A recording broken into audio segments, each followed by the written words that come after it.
ఏం చేస్తారు మొక్కజొన్న పొట్టుని? ఇప్పుడు అని ఇప్పుడు దీన్ని వేడి నీరు ఉన్నాడు ఆ గిన్నెలో పోసి దీన్ని ముంచితే ఇది కరిగిపోతుంది చెప్పు. అప్పుడు నీళ్ళు ముంచితే ఇడు కూడుతుంది. నీళ్ళు బాగా ముంచాలి. తీసుకొని తింటే వంటనే సాపరా స్వామి రంగా వంటంద్రా నా స్వామి రంగా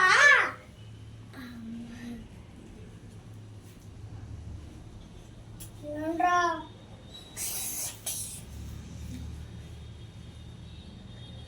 ఇట్స్